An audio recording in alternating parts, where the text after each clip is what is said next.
Hello everyone and welcome to lecture today. So today we're going to be moving along into systems and talking about some of the basic theory for systems of ordinary differential equations.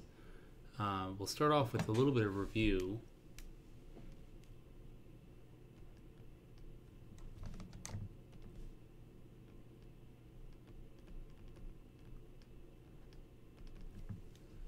And this is the concept. We're going to review the concepts of vectors and then specifically the norm of a vector. So we can think of a vector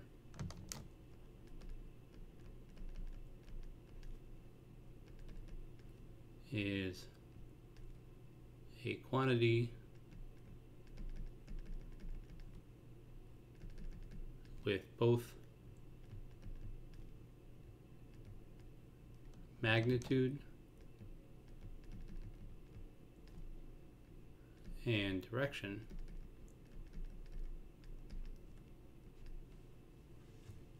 which represents points in general n-dimensional space.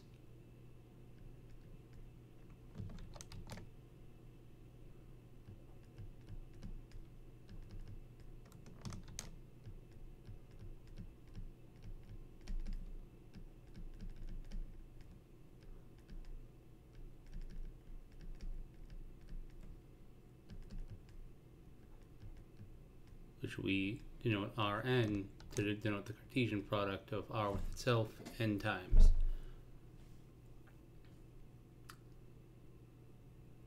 And remember that if A and B are vectors in Rn,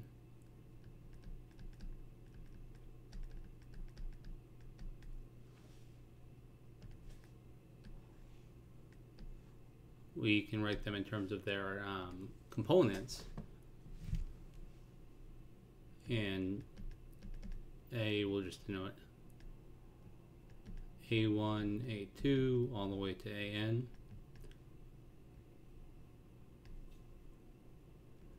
and B will denote B1, B2, all the way to Bn.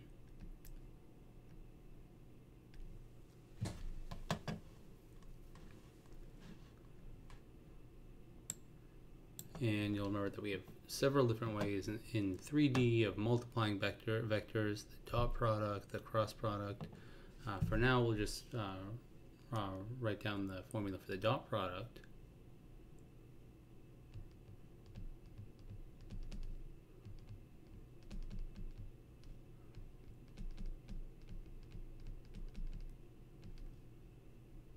Is the multiplication of components of each vector added together.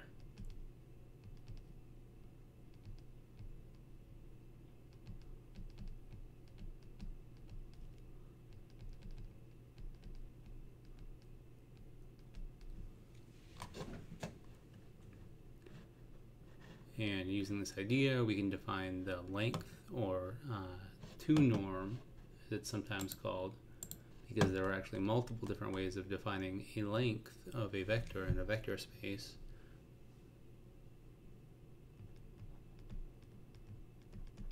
Recall that the length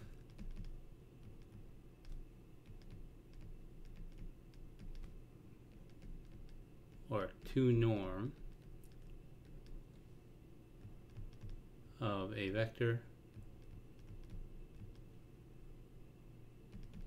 is defined as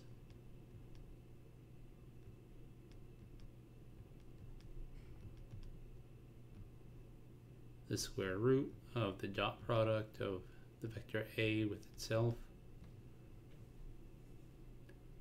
or in component notation, the square root of A1 squared plus A2 squared all the way up to AN squared.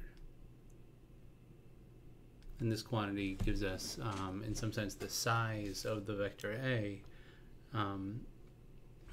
in any number of dimensions. This is just the length of the hypotenuse of the big triangle formed by all of the components of the vector itself in any number of dimensions. We can use the norm to define, for instance, the unit vector in the direction of A.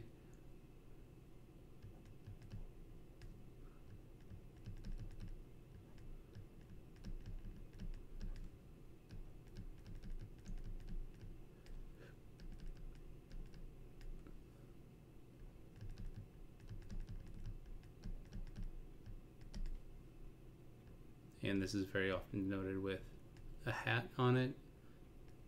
There are many notations for vectors. You can put an arrow over the symbol or an underline under the symbol. I prefer to put the underline under the symbol, but whenever you see a quantity with an underline under it, it means it's a vector in some dimensional space. So the unit vector pointing in the direction of A is the vector A itself divided by its magnitude, or its 2 norm.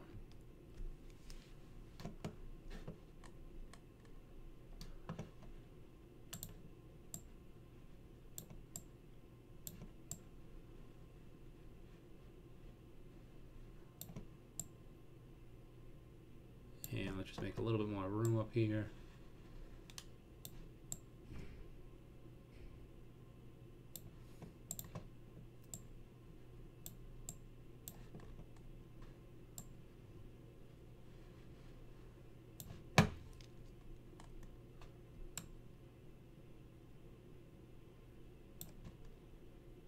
So some famous unit vectors that you've probably seen in 3D are I hat, which is 1, 0, 0, J hat, which is 0, 1, 0, and K hat, which is 0, 0, 1.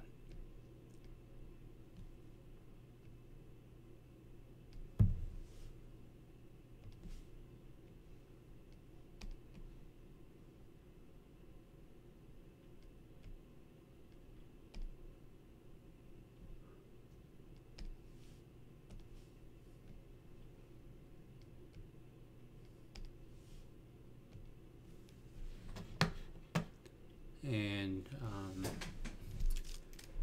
we will be using this a little bit later on in the lecture and later on in the course as well. So this is why it's important to get this notation down. See, we can also use the norm to define the distance function of the distance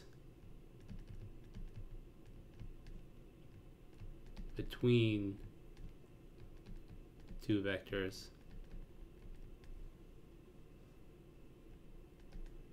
A and B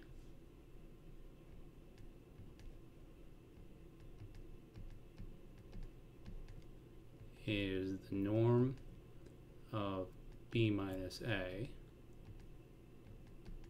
or A minus B. This is going to be very useful for us because this is going to allow us to define, stability in general, or stability of an equilibrium point for a general system of differential equations. And we'll see how to do that a little bit later on in the lecture today.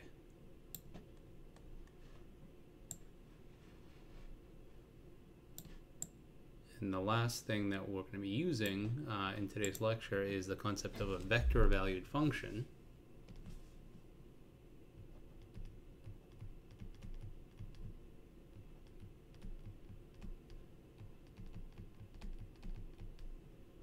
Or a parametric curve. And this is a function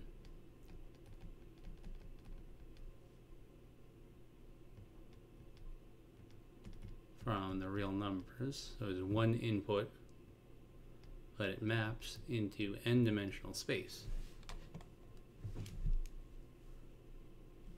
And this takes the form of component functions, where you have n component functions, f1 of t, f2 of t, all the way to fn of t.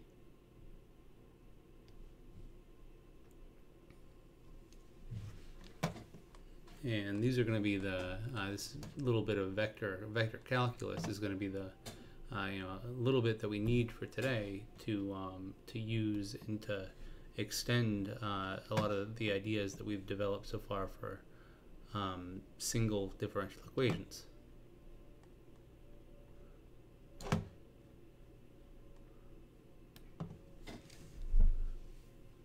We say that a system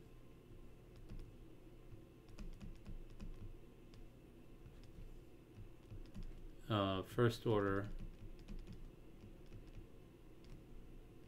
ordinary differential equations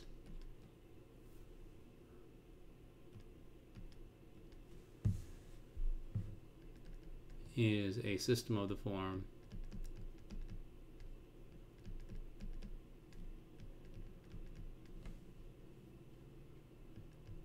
y1 dot, where dot here stands for the derivative with respect to t. So du dt is the same thing as u dot. Y1 dot is equal to f1 of y1 y2 to yn and t. Y2 dot is equal to f2 of y1, y2, and possibly all of the y's up until including yn. And we have in general n first order ODEs. So we have n equations of this form, n functions of all of the values y1 through yn and of t.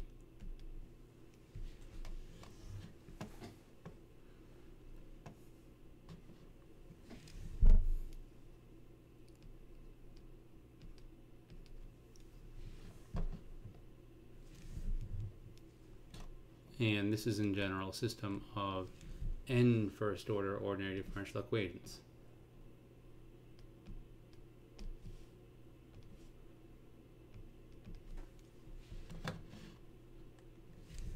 And if any of the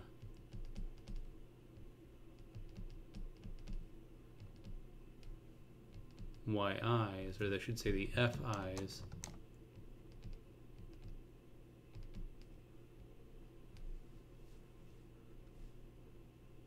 for I from 1 to n are nonlinear functions. These are all multivariable functions, so if any of them are nonlinear functions of any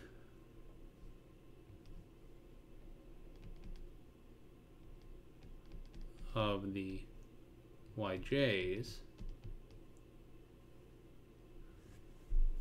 then this is a nonlinear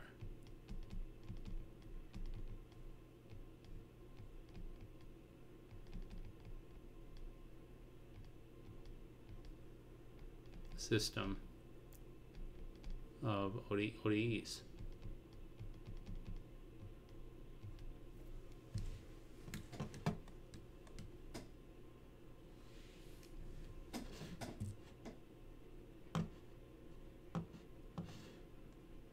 So what's nice about this is that this can be actually abbreviated using our vector notation. It can be abbreviated very, very concisely, actually.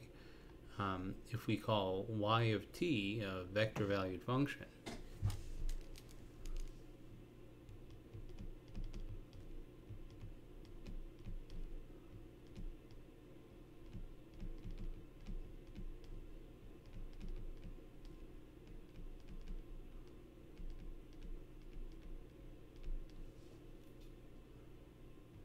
so if y is the vector y1, y2, all the way to yn, and each one of these y1, y2, yn's are these functions that we're talking about up here, this system of differential equations is the same thing as the vector y dot is equal to f of y comma t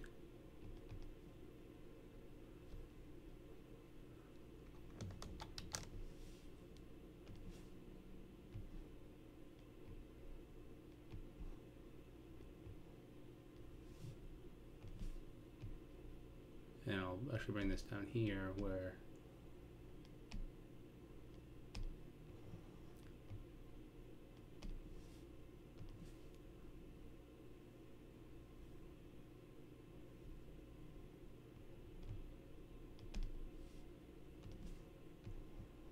y is all of the functions y1 through yn of t, and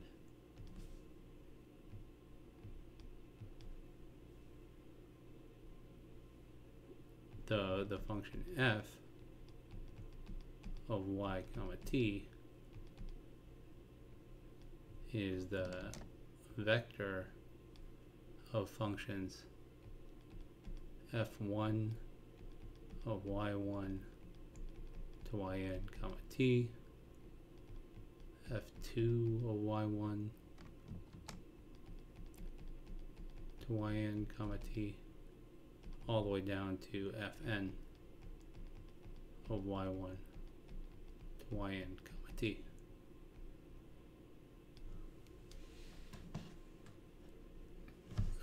For any given system of ordinary differential equations, we typically have an initial value that needs to be specified, in which case we'll have an initial value problem. If instead certain functions are specified at multiple different points, then we have what's called a boundary value problem, which in general are more difficult to solve. So in this class, we'll typically be considering initial value problems.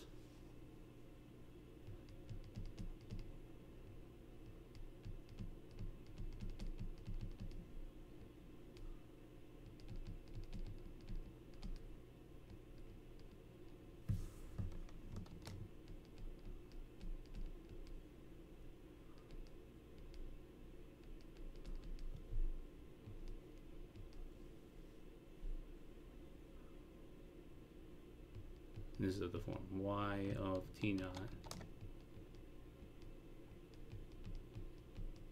is equal to y naught.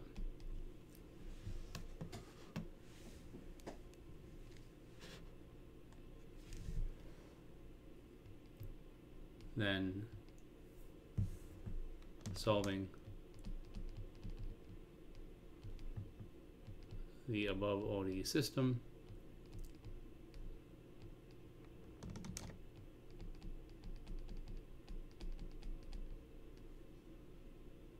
and satisfying the initial value,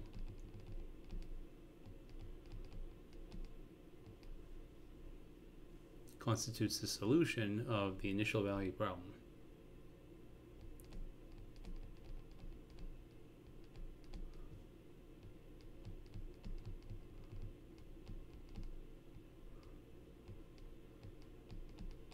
Or an IVP.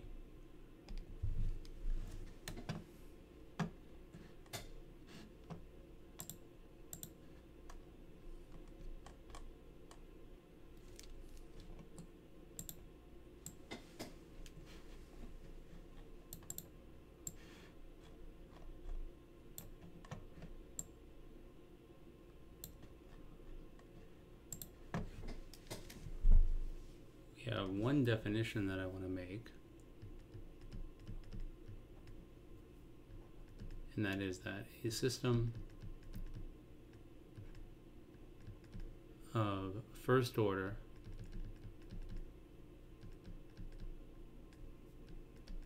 ordinary differential equations is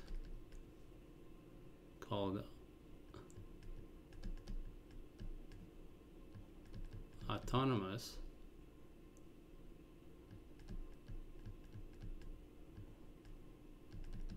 if the forcing functions, it's sometimes called, or I shouldn't say forcing function, the right hand side or f function does not depend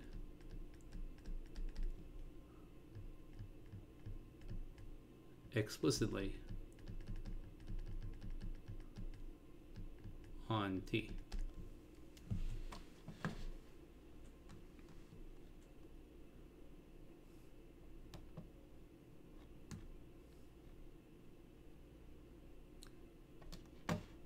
And I want to make a note here, because all of the theory that we're going to develop is going to be for autonomous differential equations, or autonomous systems of differential equations. But just like I mentioned previous, for first order autonomous differential equations, an autonomous or non-autonomous system of differential equations can always be rewritten as an autonomous system of differential equations by adding one extra differential equation.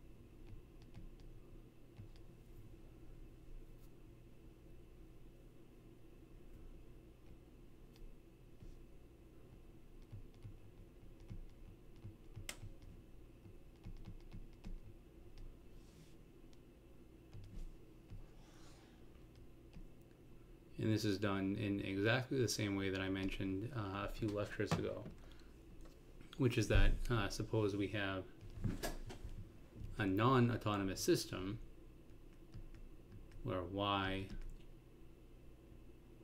is equal to y1 through yn,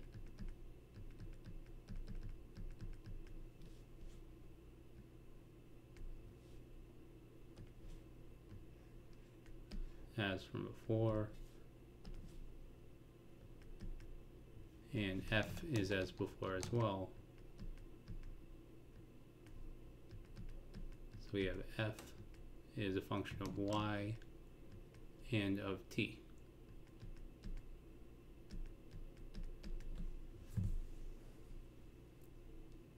If we consider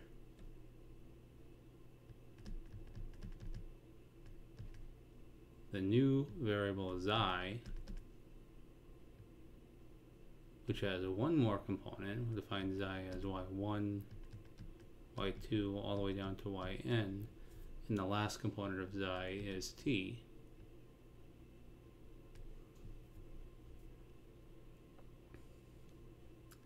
Then xi prime, or the derivative of xi, is going to be equal to the derivative of y1, the derivative of y2, all the way down to the derivative of yn, and the derivative of t is just equal to 1.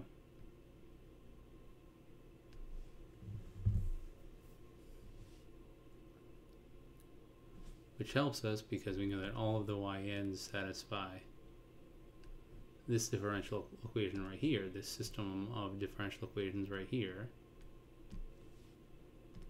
So y1 dot is going to be f1 of all of the y's, and t, f2 of all of the y's, and t, and so on and so forth, all the way down to fn of all of the y's and t. And then the last component of xi prime is just 1. And now because xi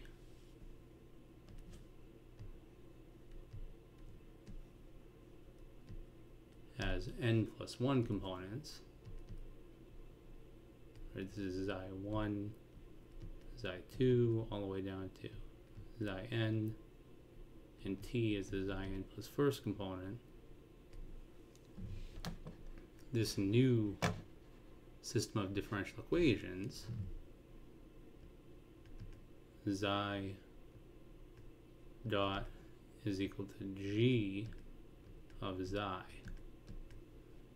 is an autonomous system.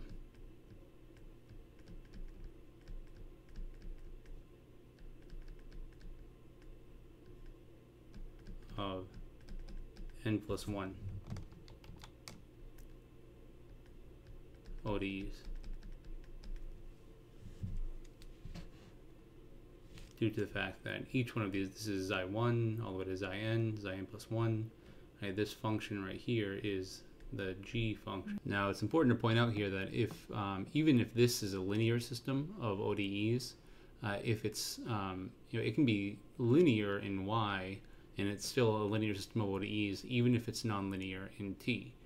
But the new system that you get here, if this is nonlinear in t but it's still a linear differential equation, this will become a nonlinear system of ODEs because of the nonlinearity with respect to t in this one of these functions possibly. That's the only real caveat here of doing this. So this is a very, very nice approach and a very, very powerful approach. And the reason that the theorem that we're about to go over is very, very powerful.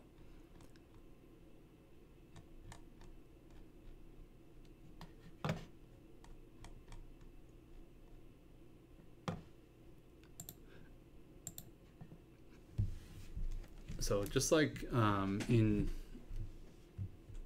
the single variable or the single variable or single equation case, we have a big theorem now, and this is if, and this is all going to reference the initial value problem with g as a forcing function. So we say if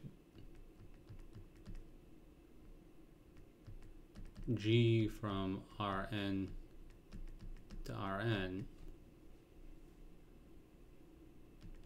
is continuous,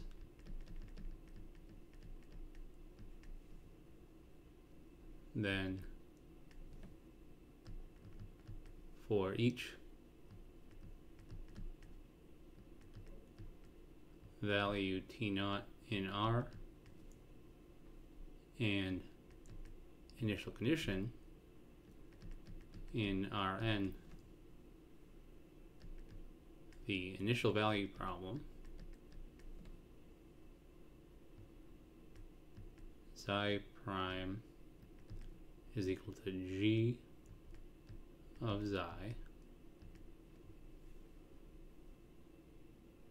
with corresponding initial value xi of t0 is equal to xi0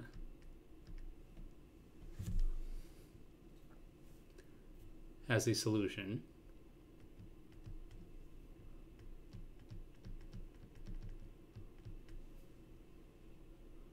xi of t. So this gives us existence of a solution if this is a continuous mapping from n-dimensional space into n-dimensional space. Furthermore,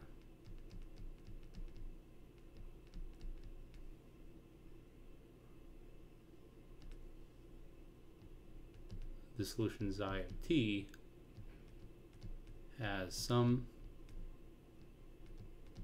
maximal interval of existence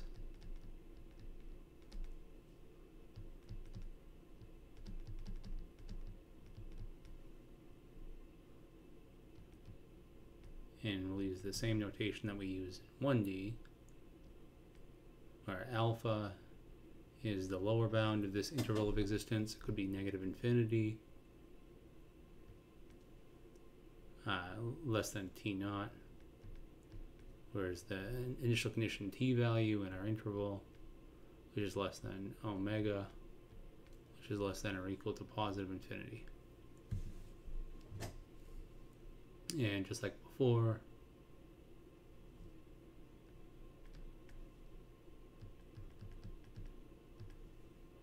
if alpha is greater than, strictly greater than negative infinity, the limit as t goes to alpha plus or alpha from the right hand side of the norm of the solution, or size of the solution, as a function of t is equal to positive infinity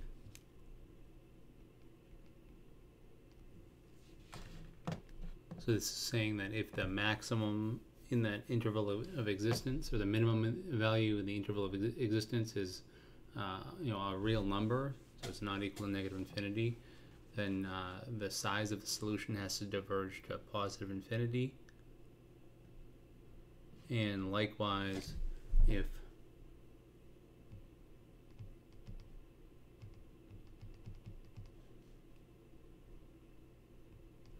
the upper bound for that maximum interval of existence is not positive infinity, then the limit as t approaches the upper bound of that interval of existence from the left of the size of the solution has to approach positive infinity. And this is very, very similar to the condition from what we saw in the first order case. And likewise, we have that, so if in addition that this function g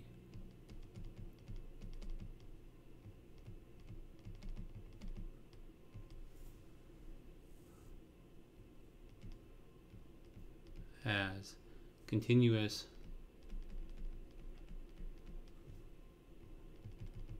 first order partial derivatives,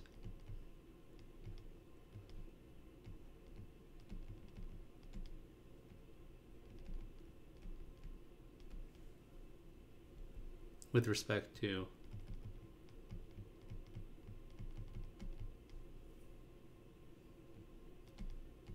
xi1, xi2, and all of the other variables, then the above IVP has a unique solution. So continuity of this function g gives us the existence of a solution with certain properties, but it doesn't give us uniqueness. Uniqueness will come from having partial derivatives. And just like for the first theorem, I'm not going to prove this theorem. It's a little bit advanced, but it is in the book, just like the first one. So I recommend looking that up and learning a little bit more about that if you're interested in the proof of this theorem. But for us, in terms of applications to models, we just need the existence and the uniqueness, and this will very often be enough. Sometimes it's not enough, and you have to look a little bit harder at the problem you're dealing with. But this is enough for now for us to get started understanding multivariable or multiple first order ODEs.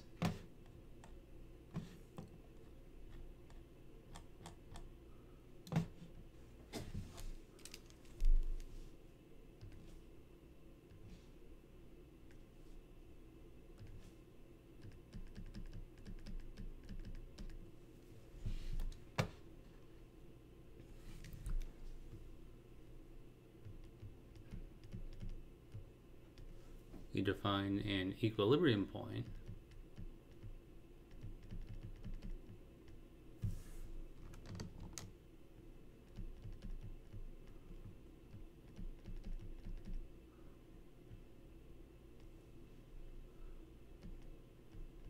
of an autonomous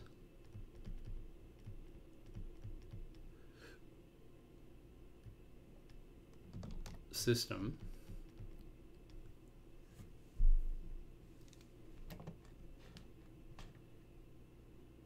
and we'll call such a system like this star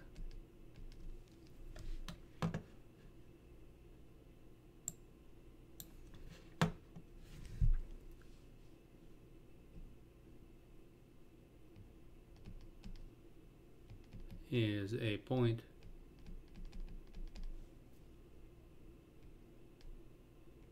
xi star, we'll call it, such that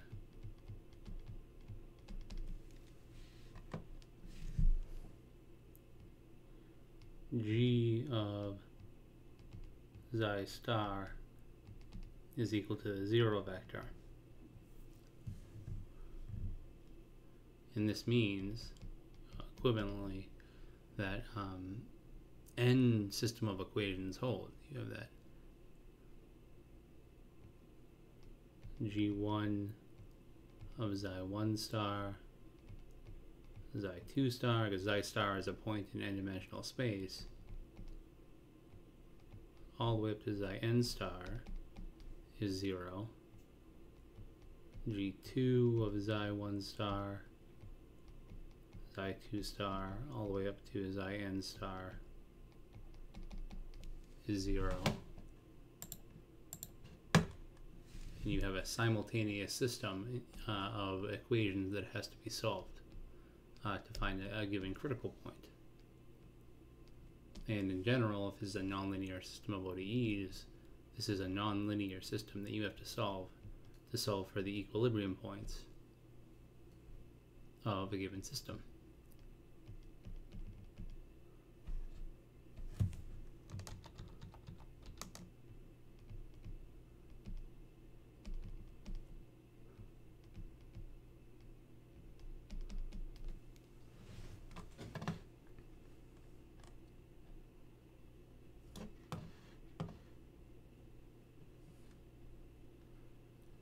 We can make some classifications similar to, and I shouldn't say similar, in almost the exact same wording of all of the things that we talked about in the 1D case.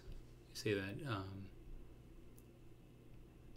an isolated equilibrium point, or we'll denote this for short, EP, just like before,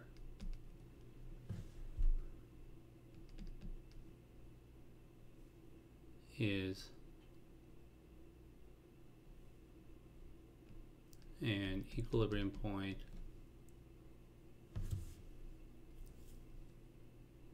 such that the following holds.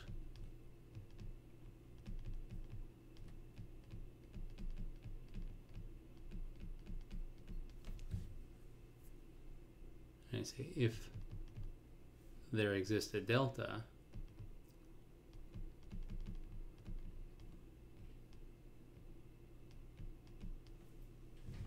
such that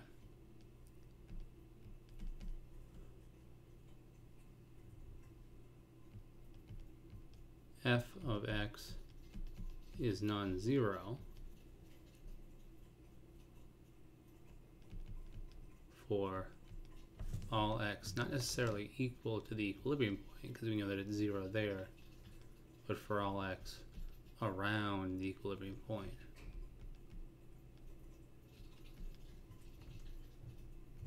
Inside the delta region,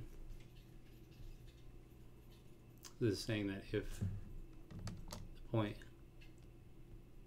xi star is an equilibrium point, there exists a possibly very, very small region of points around that equilibrium point, such that none of these points inside this small region are themselves equilibrium points. That's what this statement is saying right here.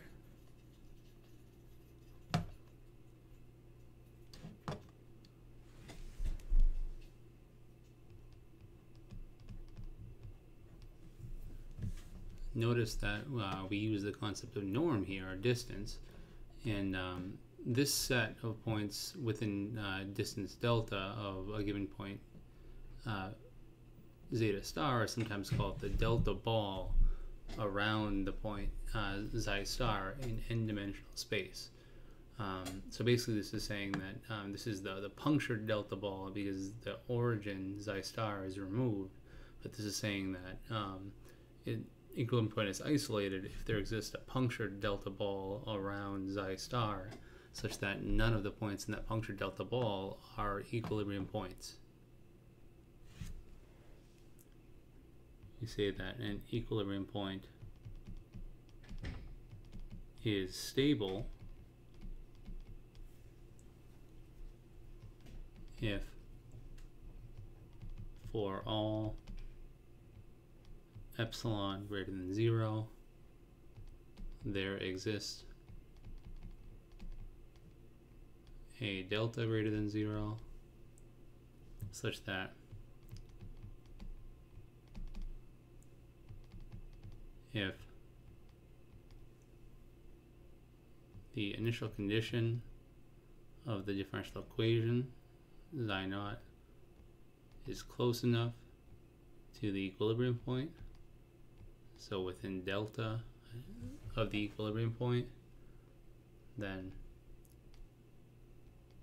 the distance between the solution of the differential equation at time t corresponding to this initial condition y naught or xi naught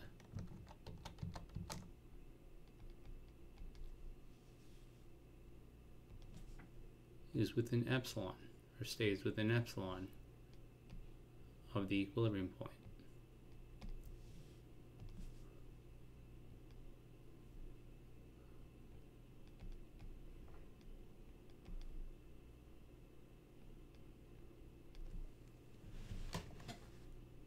So this is saying that equilibrium point is stable if for any size epsilon ball you can draw around that equilibrium point. This is xi star here, equilibrium point. For any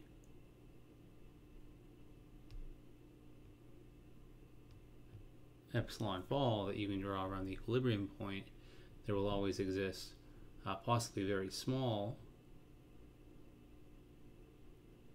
delta ball around that equilibrium point, such that any of the initial conditions that start inside this delta ball, the solution will stay inside the epsilon ball.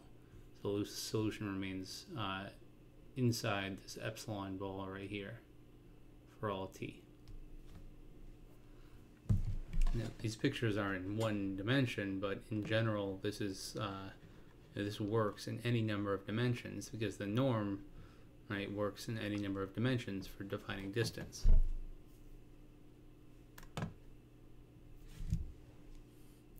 We say that an equilibrium point is asymptotically stable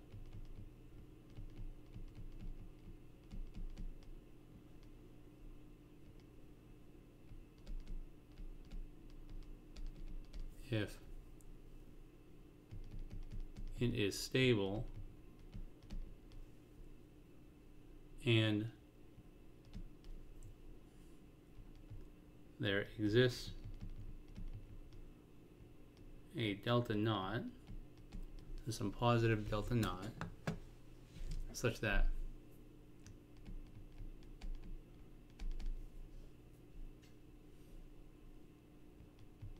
any solutions starting inside the delta naught ball around the equilibrium point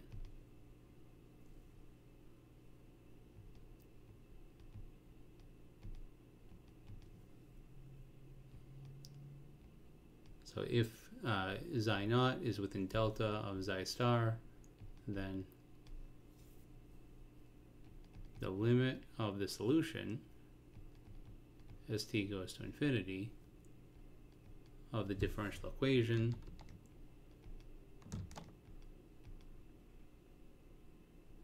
phi, or the solution phi of t with initial condition y naught is equal to this equilibrium point.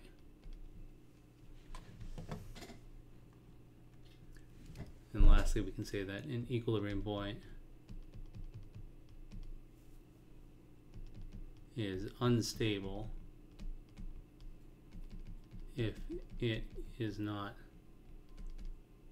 stable.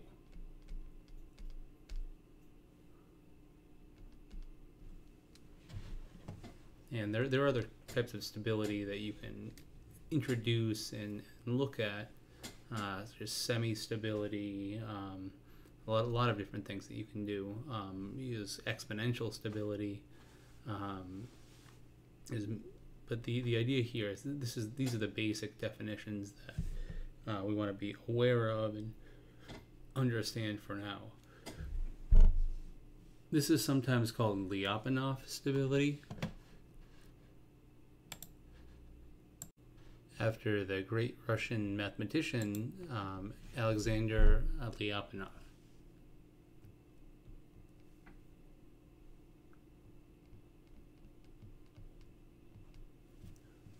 who pioneered this research, or a lot of this stability research, back in his thesis in 1892. And we'll actually learn a little bit more about that a little bit later on. But I want to emphasize, right, that this is a very important concept. To understand that this concept applies not just in 2D or 3D, but in any dimensional phase space. And in general, we say that this space, right, Rn, is the phase space of the differential system. So in R1, when we were studying single equations, the phase space was a line. It was the phase line. For a system of two differential equations, we have what's called the phase plane of the differential equation system. For a system of three differential equations, our phase space is three-dimensional space. And so on and so forth. All right, phase space for a system of n differential equations is n-dimensional space. So this is why it's important that our concept of distance in n-dimensional Euclidean space is there, and we have this nice concept of distance with the norm.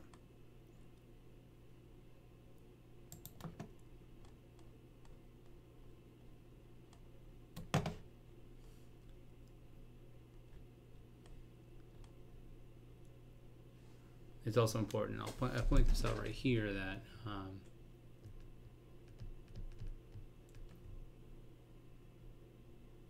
this is more of a notation.